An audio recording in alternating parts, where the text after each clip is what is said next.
지금으로부터 한 150년 전에 시돈 지역에서, 지금 이제 레바논 영토가 되었습니다만, 시돈 지역에서 예수님도 이제 해외 여행을 최초로 하신 곳이 두로와 시돈 지역이죠.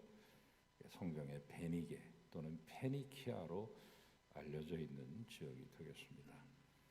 해상 무역의 요충지이기도 하고 해양 세력과 대륙 세력이 만나는 지역이기도 하고요. 모든 문물에 수입되는 그런 지역이기 때문에 초선업이나 무역업이 발달되었던 그런 지역이 이제 투로와 시돈 지역인데, 이 시돈 지역에서 지금은 이제 아랍어로 사이다라고 말합니다. 시돈이라는 말은 사라지고 성경에서만 우리가 시돈이라고 할 뿐이고, 아랍 지역의 아랍이잖아요. 레바논이 아랍어로 사이다입니다. 사이다 콜라 하듯이 외우기도 쉽죠. 이 시돈 지역에서 어떤 농부가 아카시아 나무 밭을 일구다가 땅을 팠는데 땅속 깊은 곳에서 구리로 만든 그런 상자가 나왔습니다. 그 안에는 알렉산더 대왕 시대에 사용하던 순금으로 된 금전이 그 상자 바구니에 가득 차 있었던 것이죠. 그래서 화제가 된 적이 있습니다. 시돈, 지금의 사이다 지역은 지금부터 한 5,000년 전부터 도시를 이뤘던 그 지역 지중해 연안에서 가장 오래된 그런 도시죠. 그래서 그리스의 시인 호메로스의 작품에도 등장하기도 했고요. 아시리아 바벨론 또는 알렉산더 대왕 또는 시리아의 셀루쿠스 왕족, 그리고 이집트의 프톨레미 왕족에서부터 쭉 통치해왔던 그런 지역입니다. 그래서 십자군 전쟁 때 거기가 완전히 거의 요새였죠. 십자군들의.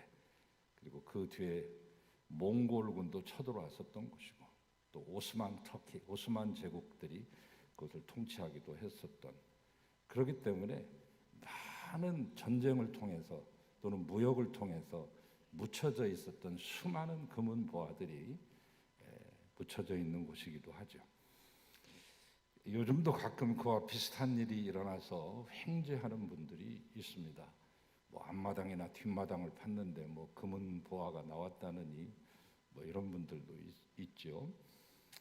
옛날에 중동 지방에 살던 분들은 오늘날과 같이 과학 문명이 발달한 것이 아니고, 또 은행이랄지 비밀 계좌 스위스 은행에 개설할 수 있는 것도 아니기 때문에 보화를 가지고 있는 사람들이 가장 안전하게 보관할 수 있는 방법이 이 항아리에다가 금은 보화 집어넣고 자기만이 아닌 깊숙한 땅 속에다가 파묻는 것이었죠. 지금 여기 이북에서 내려오신 분도 계시지만은 통일만 되면 이북에 살던 옛집에 돌아가서 옛날 알던 분들은 다 돌아가셨으니까 그 급히 나오느라고 그 부엌에다가 파가지고 거기다가 상자에다가 돈이나 금붙이 같은 거 거기다 파묻어 놓고 오신 분들이 적지 않습니다. 그래서 통일만 되면 가서 그 집을 가가지고 꼭 다시 캐내오리라 이렇게 작심하신 분들도 계시는데, 안타깝게도 그분들이 연세가 많이 드셔서 이제 한 번씩 두 번씩 우리 곁을 떠나는 실정이죠. 팔레스타인뿐만 아니라 우리나라도 한국 전쟁을 통해서 그런 예들이 있었습니다. 사람의 장래라고 하는 것이 예측 불가능하기 때문에 보화를 땅속에 깊이 묻어둔 사람이 전쟁이 일어나서 죽었다거나 불의의 사고로 죽으면 그 감춰졌던 보화도 오랜 세월을 지나는 동안 잊혀지고 그대로 묻혀 있다가 어떤 한 운 좋은 농부가 밭을 갈 때 발견되는 일이 왕왕 있었습니다. 이게 팔레스타인에서 비교적 흔했던 일이고, 예수님 당시에 말씀하고 있었던 그 당시에도 이게 비유에 등장하지만 실제 사건이기도 했습니다. 유독 외란과 내란이 많았던 지정학적인 위치에 놓여 있었던 저 해양 세력이 또는 북쪽에서 아래로, 남쪽에서 저 북으로 쳐 올라갈 때 그 사이에 고래 싸움에 새우등 터진다고, 마치 우리나라 약 한 3, 4천 년 역사를 통틀어서 한 1,000번 가까이 외침이 있었죠. 예, 기록된 것만, 그러니까 한 4년당 한 번씩 전쟁이 있었던 꼴인데, 반도라고 하는 지정학적인 위치에 있었던 우리가 그 전쟁을 감수해야 됐던 것처럼 예수님이 살고 계셨던 그 팔레스타인 땅도 바로 그러한 지정학적인 이유 때문에 수많은 전쟁을 치러야 됐고 외란과 내란을 겪어야 했습니다.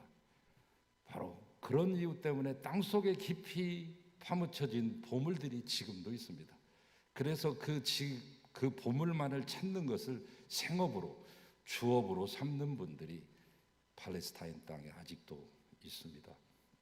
자, 그런 전예를 가지면서 오늘 이 말씀을 읽으시면 훨씬 더 여러분 잘 아실 수 있겠습니다.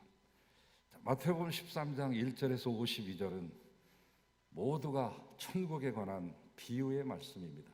예수님의 제7대 천국 비유가 되겠습니다. 그 가운데서 우리는 이미 4대 비유를 다 만나봤죠. 4개 밭에 심겨진 씨앗, 가라지 씨앗과 알곡 씨앗, 그리고 겨자씨 씨앗, 그리고 지난주에 말씀드린 누룩의 비유를 통해서 오늘은 그 5번째, 천국은 마치 밭에 감추인 보화와 같다. 사람의 일을 발견한 후 따로 숨겨두고 기뻐하며 돌아가서 자기의 온 소유를 다 팔아 그 밭을 샀느니라. 이 비유 속에 등장하는 보화는 그리스도 자신이요, 그리스도가 통치하고 계시는 천국을 일컫는 것입니다. 그것의 가치가 절대적인 것이어서 다른 모든 것들을 상대화시킨다는 그런 뜻이 되겠습니다. 최고의 가치, 그 가치를 매길 수 없는 것을 말합니다. 그래서 영어의 표현에 보면 최고의 가치, 값을 매길 수 없는 가치, 부르는 게 값인 가치, 그것을 말할 때 priceless라고 하는 단어를 쓰죠. priceless, 문자적으로 그대로 해석하게 되면은 값이 없다, 그런 뜻입니다. 부르는 게 값이다는 것입니다. 여러분, 요새 이제 이건희 컬렉션이 주목받고 있죠. 1982년 호암미술관이 개관됐을 때 이건희 씨의 아버지였던 이병철 회장이 그 미술관을 개관하면서 내놓으라고 하는 작품들을 다 전시하면서 공공연히 공언했던 말이 있습니다. 지금부터 40년 전인데요. 그때 이 모든 것은 저의 재산이 아니라 전 국민의 공유물로 저는 생각합니다 라고 하는 그 말씀을 하셨던 기억이 나는데, 그 아들이 거기서다가 더 많은 것들을 붙여가지고 한 4조 원 정도의 컬렉션, 12,000점의 그림과 그리고 도자기 같은 거, 국보급이죠. 전 세계가 깜짝 놀랄 만한, 우리나라 것만 있는 게 아니죠. 피카소 것도 있고 모네 작품 수련도 있고 어마어마한 작품을 가지고 있는데 그 중에 일부 한 1,500점 내지 2,000점 정도를 국립현대미술관과 국립중앙박물관에 기증할 의사가 있다, 논의 중이다, 이렇게 말하고 있습니다. 그게 한 1조 2천억 원 정도 되는데 그 가운데서 조금 내겠다, 그런 말이죠. 내야 내는 것입니다만 여러분 많이 놀라시죠? 그림값이 그렇게 비싼가? 비쌉니다. 2007년도 내놨던 박수근 화백의 팔레토라고 하는 그림은 당대 최고의 경매가 45억 2천만 원이었습니다. 2021년 현대 우리나라 사람 가운데 제일 비싼 그림은 김환기 화백의 우주라고 하는 작품입니다. 점을 찍어가지고 우주를 묘사했는데요. 상당히 비쌉니다. 한 150억 정도 됩니다. 그러나 그보다 훨씬 더 비싼 작품도 있습니다. 레오나르도 다빈치가 그린 살바토르 문디라고 하는 것은 세상에, 살바토르는 구세주, 온 세상의 구세주이신 예수 그리스도, 블루 칼라, 청색 칼라를 사용해 가지고 예수 그리스도를 그린 예수 그리스도의 초상화인데 지금 사우디 왕세자가 가지고 있죠. 그 그림의 가격은 5천억입니다. 12,000점을 다 합쳐야 1조 원이 겨우 될까 말까한 이건희 컬렉션과는 비교가 안 되는 프라이슬리스, 값을 매길 수가 없는, 부르는 게 값인 것이 지금 살바토르 문디, 레오나르도 다빈치의 작품인데, 여러분, 천국의 가치가 바로 그런 것입니다. 프라이슬리스, 가격이 없다는 거죠. 값을 매길 수 없는 것이 참 보아입니다.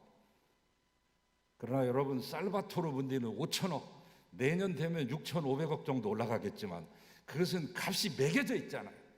그러니까 참 보아 천국은 값으로 환산할 수 없는, 값을 매길 수 없는 참 보아인 것입니다. 우리는 성경을 통해 이 천국이 얼마나 좋은 것인 줄 알면서도 가끔 이 세상에 있는 물질이나 명예 때문에 하나님의 뜻을 망각할 때가 한두 번이 아닙니다. 예수님께서는 이 하나님의 뜻을 비유적으로 설명하신 경우들이 참 많으신데요, 오늘 본문에도 이 5번째 비유로서 천국을 마치 밭에 감추인 보화에 비유하고 계시네요. 천국은 밭에 감추인 보화를 발견한 사람이 자기 전 재산을 팔아서라도 차지해야만 하는 매우 가장 소중한 곳이다.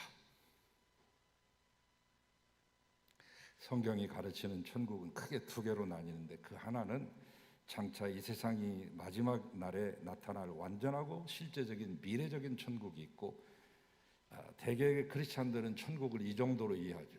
여기에 앉아 계신 상당수 분들도 천국 하면 그것을 떠올리실 겁니다. 그러나 또 하나의 천국이 있습니다. 그것은 예수 그리스도께서 인간의 육신을 입으시고 이 세상에 오심으로 시작된, 예수님의 사역부터 시작된 현세적인 천국. 이미 천국은 2000년 전부터 예수님이 귀신을 쫓아낼 때부터 시작된 그 천국. 우리는 이 현재 진행형적인 천국과 미래에 완성될 그 천국 사이에 끼어서 그 진행되어지는 그 천국의 백성으로 지금 살아가고 있습니다. 죽어서 천국 백성이 아니라 지금도 천국 백성입니다. 여러분, 이제 하나님의 나라가 확장되고 있는 이 형국인데, 이게 현세적인 천국입니다. 오늘 본문을 중심으로 해서 앞뒤로 이루어지는 7가지 천국 비유는 이 현세적 특징을 분명하게 보여주죠. 오늘의 이 5번째 비유, 밭에 감춰있는 이 보화의 비유를 통해서 천국의 깊이와 길이와 높이와 넓이가 더욱더 확장되어지고 여러분이 깊이 깨달을 수 있는 아름다운 시간이 되시기를 축원합니다. 세상 사람들은 나름대로 인생관과 가치관과 세계관과 우주관을 가지고 있습니다. 노숙하는 사람도, 한 끼 밥을 빌어먹는 거린들도 다 나름대로의 철학이 있습니다. 그래서 자신의 세계관 속에서 추구하는 최고의 가치를 얻기 위해서 일평생 바쁘게 사는 것이죠. 아침에 일찍 일어나 저녁에 늦게 누우며 수고의 떡을 먹는 것이죠. 어떤 이는 물질의 최고의 가치를 두고 엄청난 물질을 얻기 위하여 노력하고, 어떤 이는 쌓아도 쌓아둘 수 없는 지식의 세계, 그 지식의 그 최고봉에 이르기 위해서 오늘 또 탐독하고 탐구하죠. 또 어떤 이는 잠시 후면 아침 안개같이 사라질 무익하고 헛된 세상의 명예와 영광을 얻기 위해 심혈을 기울이기도 합니다. 마치 오늘 본문 바로 뒤이어서 나오는 45절 46절에 나오는 값비싼 진주를 얻기 위해서 세계 방방곡곡을 돌아다니는 진주 장사와 같이, 그러나 진실로 세상의 물질, 지식, 명예, 학문은 결코 값비싼 보배가 아닙니다. 천국은 마치 밭에 감추인 보화와 같아서 여간에서는 쉽게 발견되지 않습니다. 보물찾기와도 같습니다.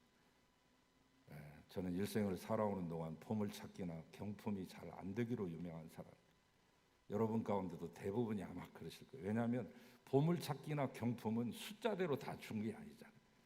지극히 작은 퍼센테이지, 10% 내지 때로는 1% 정도만 그 줄 사람을 한정해 놓고 하기 때문에 대부분이 보물찾기에 실패하죠. 그래서 나는 죽어도 안 되는가 보다, 해봤자 소용없다, 미리 포기하는 분도 계십니다만 실망할 것은 없습니다. 경품이나 보물찾기 정도 가지고, 그런 것 가지고 실망하시지 마십시오. 우리에게는 참 보물찾기가 있습니다. 고마운 사실은 이 보물찾기, 세상의 보물찾기는 애를 써가지고 막 숲을 사이를 지나가지고 낙엽 사이도 이렇게 들어봐야 되고 나무 껍질 사이도 유심히 살펴야 되지만 천국의 고귀하고 소중한 이 보화는 우리에게 밝히 드러났습니다. 예수 그리스도를 통하여 밝히 계시되었습니다. 이게 바로 특별 계시 아니에요. 일반 계시도 있지만 우리는 특별한 계시를 받아서 이미 밝히 드러난 것을 보고 있습니다.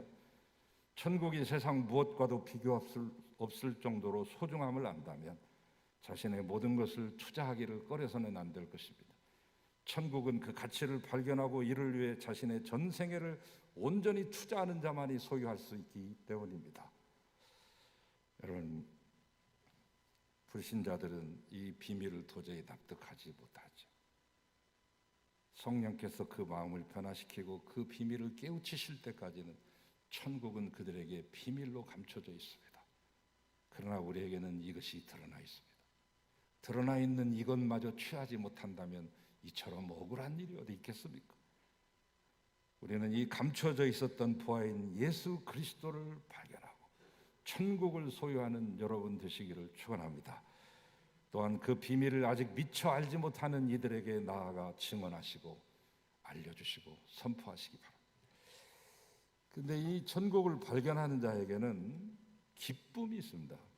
수백 년 동안 땅속에 파묻혀 있던 보화를 어떤 사람이 그냥 쟁기질하다가 쨍그랑하는 소리에 가 보니까 항아리는 깨졌는데 그 안에 금전이 가득하다면 자기만 알고 있는 이 보화를 조용히 묻어놓고 집에 돌아와서 부인과 함께 상의하면서 여러분, 여보, 오늘 당장이라도 우리 집을 팔아야 되겠어.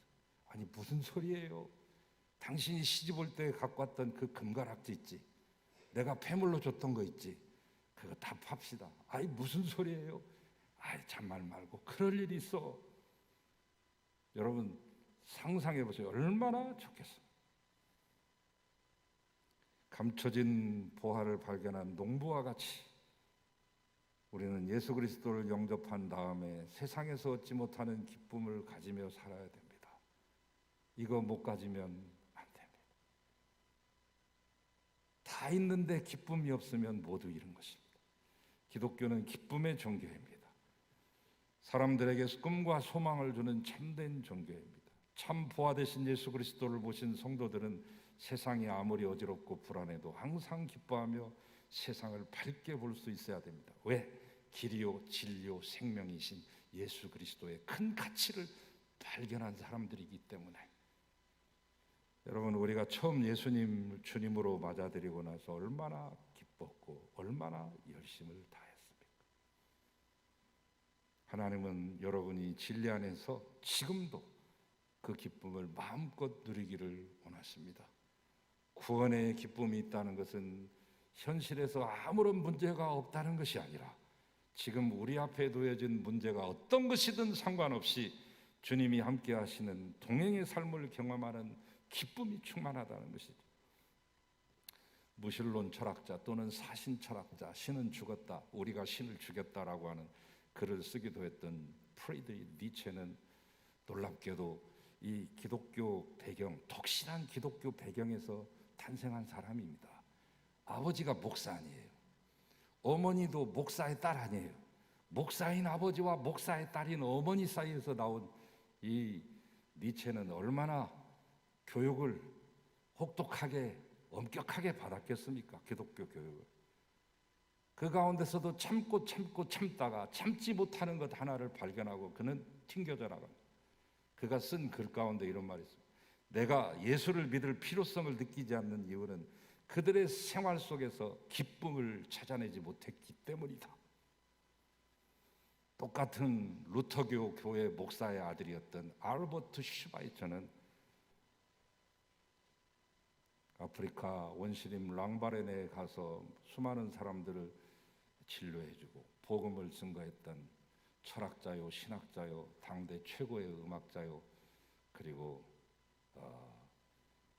박사 중에 박사였죠, 여러분. 박사를 3개 이상 가진 사람입니다.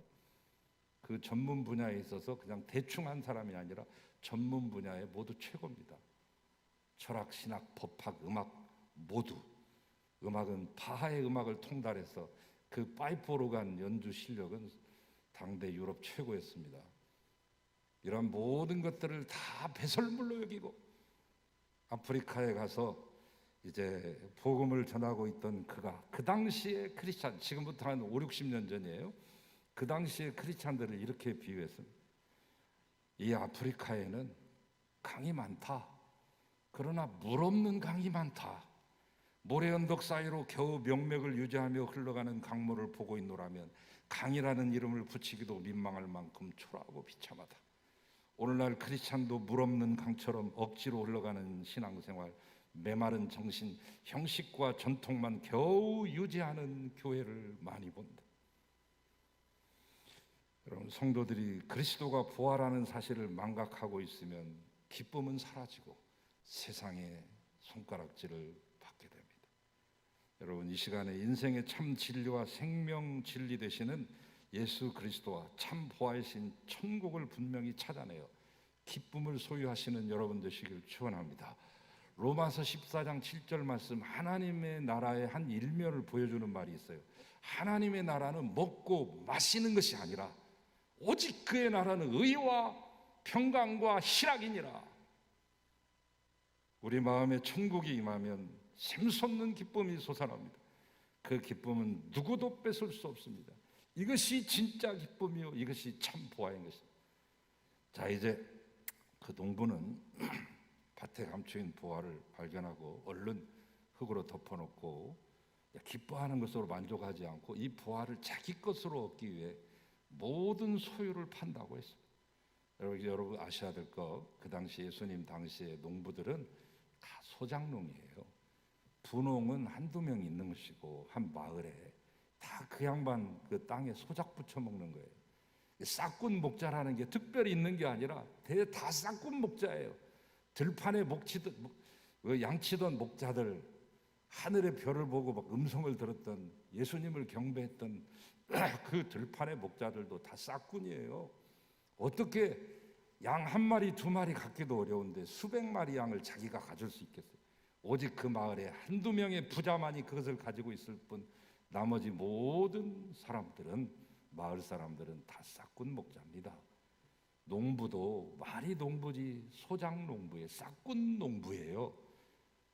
그렇기 때문에 이게 자기 게 아닌데 저기서 파가지고 가져가 버리면 걸려가지고 큰 경을 칠 일입니다. 법에 저촉되기 때문에 합법적으로 얻어야만 이것이 진짜 내 것이 되는 겁니다. 그래서 자기 집 재산 가산 다 팔아가지고 태물들 보물들 다 팔아가지고 그 밭을 삽니다.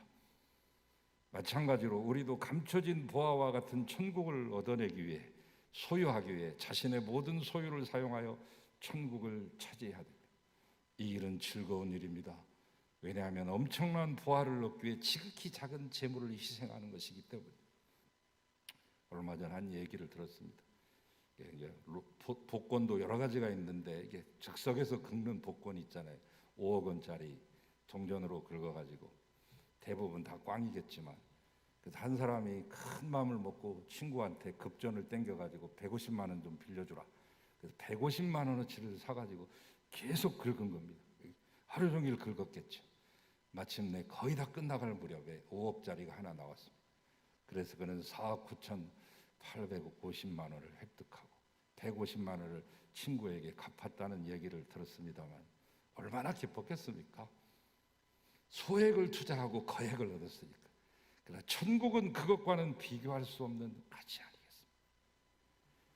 천국은 자신의 일평생 벌어들인 모든 소유를 다 투자하고라도 아깝지 않을 정도로 귀중하고 소중함을 교훈하는 것이 오늘의 말씀입니다.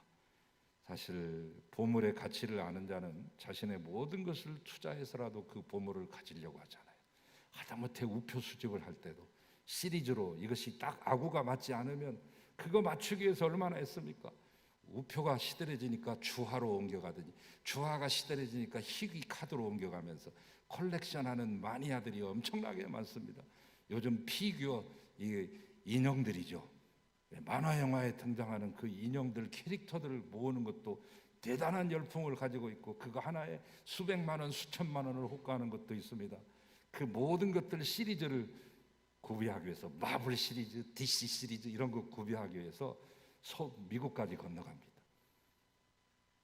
다음번에 나오겠지만 진주 하나 찾으려고 방방곡곡 다니는 진주 장사에서 나오겠지만, 그래서 그거 겨우 하나 맞춰놓습니다.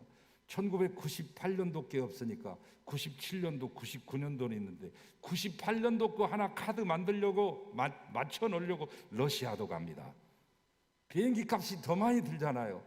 그러나 그는 이것을 맞췄을 때의 기쁨이 러시아를 오가는 왕복 비행기 값 그 돈보다 훨씬 더 값어치 있다고 생각하기 때문에 투자하는 것이죠.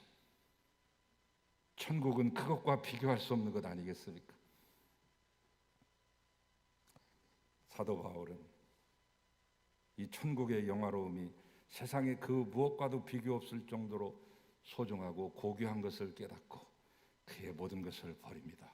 그의 지식, 그는 당대 최고의 유다의 학파의 기둥이었던 힐렐 학파의 정신적 지주였던 가말리엘의 최고의 문화생, 1등급 엘리트 문화생입니다. 여러분, 전도가 양양한 겁니다. 앞길이 확 열렸습니다. 그리고 그는 바리새인 중에 바리새인, 최고의 명예를 가진 사람입니다. 혈통으로 봐도 그는 유대인들이 그토록 자랑하던 가문, 사울 왕의 가문인 베냐민 지파 중에 한 사람이요, 히브리인 중에 히브리인인 것입니다. 지금 뭐 강남이 갑자기 뭐 몇 억이 올랐다거나 4억이 올랐다나 6억이 올랐다나 10억이 올랐다. 그래서 40년 된 아파트도 80억이 되는 이 세상, 강남 사는 것이 특권이 되고 80억 이상, 아니 곧 이제 100억도 넘을 것 같아요. 100억짜리 아파트 사는 것, 그런 정도의 자랑거리와는 비교도 안 되는 엄청난 자랑이죠. 바울이 가진 이 자랑은 나면서부터 로마 시민권을 가진 사람이요, 돈 주고 산 사람도 아니고 나면서부터 당대 최고의 제국 로마의 시민이었던 사람입니다. 우리나라 사람들이 미국 가가지고 그린카드 이민 해가지고 거기 시민권 하나 얻으려고 그 수많은 노력들을 기울이고 아직도 그것을 얻지 못해서 수없이 애를 타는 분들도 계시고, 그것을 얻어서 엄청난 세상을 다 가진 것처럼 기뻐하는 분도 있지만, 바울은 나면서부터 로마의 시민권입니다. 지금 미국의 시민권과는 비교되지 않는 세계 최고의 제국 로마의 시민권을 가진 자입니다. 그러나 그 모든 것 배설물처럼 버렸습니다. 바울은 그리스도를 소유하는 일에 비하면 전에 소중하게 생각했던 것들이 다 찢기로 오물처럼 배설물처럼 생각된다 말했어요. 그리고 그렇게 살았습니다. 진정 예수의 가치를 참으로 한다면 예수 믿지 않을 사람은 없습니다. 성령 충만의 진가를 한다면 그것을 목마른 사람처럼 전 소유를 다 팔아서라도 목숨 걸고 그것을 기어코 소유할 것입니다. 돼지 앞에 진주처럼 예수의 가치가 보이지 않는 것이 비극이죠. 1867년 720만 달러에 팔린 거대한 땅이 있습니다. 우리나라의 17배가 넘는 땅이죠. 그 당시 시가로 따지면 1에이커당 2센트 준 겁니다. 1에이커는 1224평입니다. 1224평을 22원에 파는 땅은 대한민국에도 없습니다. 얼음으로 되어진 땅, 그래서 쓸모없는 땅, 북극 곰들만이 노니는 땅, 얼음덩어리 동토. 그래서 소련이 버리고자 했던 그 땅을 미국의 국무장관이 협상을 해서 산 거죠. 난리가 났습니다. 스노든이라는 사람인데 미국에서 그것도 비싸게 주고 샀다고 난리를 쳤습니다. 그 쓸모없는 땅을 왜 우리가 사냐. 그러나 그로부터 13년 뒤 거기서 3억 달러가 넘는 황금이 쏟아져 나오기 시작하고, 세계 최고의 석탄 보유량이 지금도 알래스카에 있습니다. 그리고 엄청난 석유가 쏟아지고 있습니다. 수많은 관광 자원이 거기에 있습니다. 독특한 풍광 때문에, 그 풍광이 자아내는 그 아름다움 때문에 수많은 사람들이 지금도 알래스카로 앵커리지로 비행기 타고 가지 않습니까? 미국의 최고의 전사 전략 기지가 되기도 했지. 그 가치를 보지 못한 비극이죠. 소련은 지금도 땅을 치고 있지만 이미 때는 늦은 거 아닙니까? 돼지 앞에 던져진 진주처럼 예수의 가치가 보이지 않는 것이 이 시대의 비극입니다. 여러분이 진정 차지하고 싶은 것이 무엇입니까? 권력입니까? 아니면 참 보아, 하늘의 보아, 천국입니까? 진주를 발견한 사람은 더 이상 조약돌에 미련을 두지 않습니다. 태양을 발견한 사람은 더 이상 촛불을 켜고 싶지 않습니다. 여러분은 감추인 보아, 참 보물인 천국을 발견하셨습니까? 발견했다면 그 아름다운 소식, 기쁨의 소식을 여러분의 형제와 이웃들과 나누시기를 주의 이름으로 축원합니다. 하나님 감사합니다. 천국의 보화를 알게 하시는 하나님, 놓치지 않게 하시고 또한 우리 다 함께 나누게 하소서. 예수 그리스도의 이름으로 기도하나이다. 아멘.